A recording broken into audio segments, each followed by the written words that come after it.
Hi viewers, welcome to our channel. ప్రస్తుతం మనతో పాటు ప్రముఖ పొలిటికల్ అనలిస్ట్ డాక్టర్ దుర్గా గారు ఉన్నారు. వారితో ఒకసారి మాట్లాడదాం. మేడం నమస్కారం. మేడం మేడం జగన్మోహన్ రెడ్డి గారు బెంగళూరు వెళ్ళారు. అక్కడ డీకే శివకుమార్ గారిని కలిశారు. ఆయనతో కాంగ్రెస్ పార్టీలో వైసీపీ విలీనం గురించి చర్చలు జరిగాయని చెప్పేసి వార్తలు వస్తున్నాయి. ఈవెన్ షర్మిల గారిని కూడా కాంగ్రెస్ పార్టీ చీఫ్ నుంచి తొలగించాలని ఆయన ఒక ప్రతిపాదక పెట్టాడని చెప్పేసి కూడా వార్తలు వస్తున్నాయి. మేడం ఈ వార్తలు నిజమే ఉంటుంది, మరి మీరేం చెప్తారు మేడం? చెల్లెలకి చెక్ పెట్టనన్నా అన్న అంటే జగన్మోహన్ రెడ్డికి ఉండే ఒక ఎవరి మీదైనా ఒక కసి, ఒక అయిష్టత ఉంటే ఏ రకంగా ఉంటుందో చూడండి. అవును, అంటే ఇంట్లోంచి పంపించేసిందే కాకుండా చెల్లెలు కష్టపడి ఓ పార్టీ పెట్టుకుంది. ఆ పార్టీ సరే ఏదో రీజన్స్ తోటి ఆవిడ కాంగ్రెస్ తో విలీనం అయ్యారు, ఒక పిసిసి అధ్యక్షురాలు అయ్యారు, అన్నగారిని ఓడించారు. అంటే ఈయనకి ఆ కసి అలాగే ఉందన్నమాట. చెల్లెలు నన్ను ఓడించింది, ఇద్దరు చెల్లెళ్ళు కలిసి నన్ను ఓడించారు, ఒక తల్లి ఇద్దరు చెల్లెళ్ళు నన్ను ఓడించారు అనుకున్నాడు. ఇప్పుడు తల్లిని అయితే రానిచ్చాడని విన్నాం మనం. ఆవిడ ఇప్పుడు అక్కడే తాడేపల్లిలోనే ఉన్నారని మనకైతే న్యూస్ ఉంది. సో ఇప్పుడు చెల్లెళ్ళని ఆయన డైరెక్ట్ గా ఎదుర్కోలేక ఈ రకంగా ఆయన రాజకీయ కుతంత్రాలు అంటాం మనం. సో ఆ రకంగా చేస్తున్నారు అన్నమాట. అంటే ఇప్పుడు తనకి చెక్ పెట్టాలి, ఏ రకంగా పిసిసి అధ్యక్షురాలుగా ఆవిడని తీసేయాలి. మీకు ఈ మధ్యకాలంలో గత 2 రోజులుగా కాంగ్రెస్ లో ఇంటర్నల్ గా కూడా ఈవిడ మీద చాలా నెగిటివ్ స్వరాలు వినిపిస్తున్నాయి మనకి. ఈవిడ పిసిసి అధ్యక్షురాలు ఏం చేసింది, ప్రతిపక్షానికే సపోర్ట్ చేసింది. ఆవిడ కాంగ్రెస్ ని బలోపేతం చేయలేకపోయింది. కాంగ్రెస్ ఓడిపోవటానికి షర్మిల పిసిసి అధ్యక్షురాలుగా ఉండడం కూడా ఒక కారణం అని చాలా స్వరాలు, విభిన్న స్వరాలు వస్తున్నాయి. సో అంటే ఆవిడకి పార్టీ లోపల పార్టీ బయట కూడా ఆవిడకి ఎదురు అన్నమాట. సో ఇప్పుడు ఏంటంటే జగన్మోహన్ రెడ్డి గారు ఆయన ఓటమిని అంగీకరించలేకపోతున్నారు. ఆయన నేచర్ అది, ఆయన ఏది తట్టుకోలేడు. అలాగనే ఆయన ధీరుడు కాదు, ఆయన ఒక భీరువులాగా ఆయన ఇలా వెనక నుంచి చేస్తాడు అన్నమాట.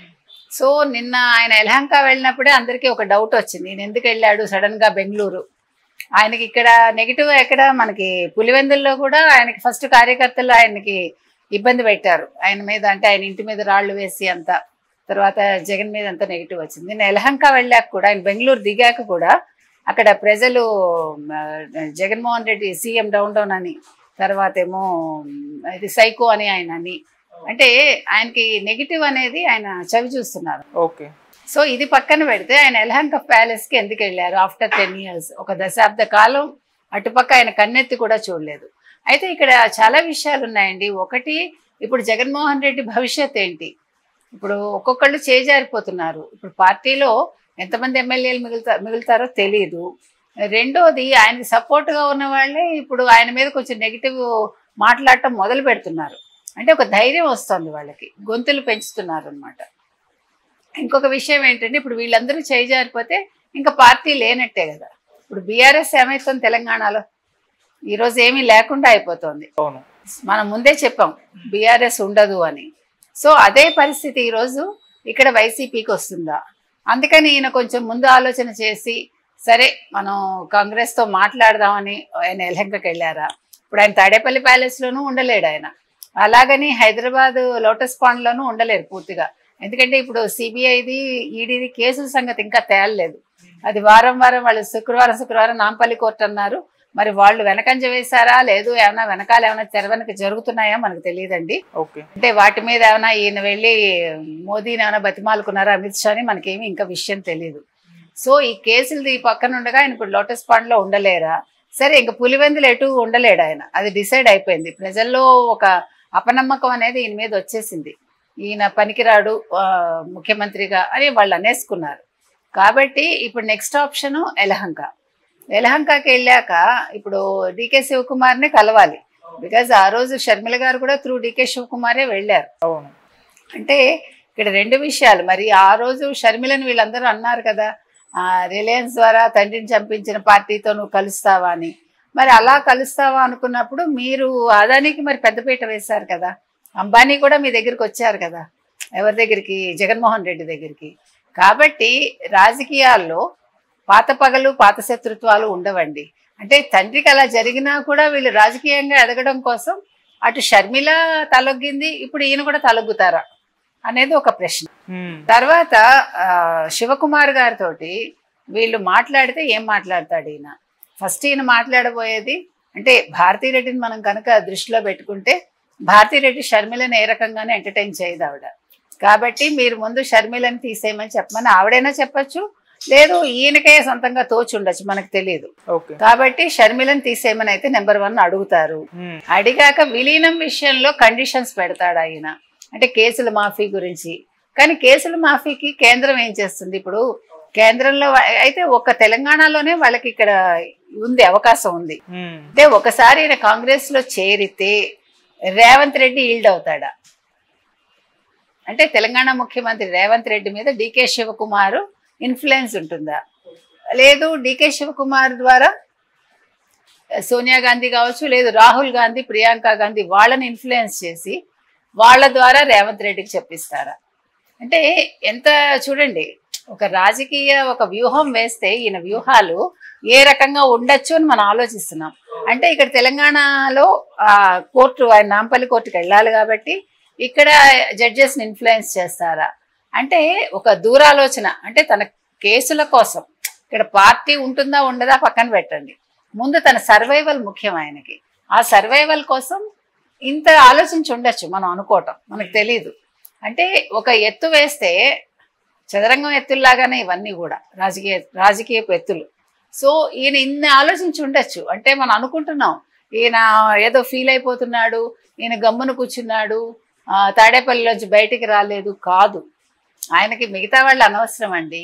ఇప్పుడు తను ఎదగడానికి ఒక్కొక్కరిని ఆయన సోపానం చేసుకున్నారు, చేసుకుని ఒక సజ్జలు అయిపోయారు, సజ్జల కొడుకు అయిపోయారు.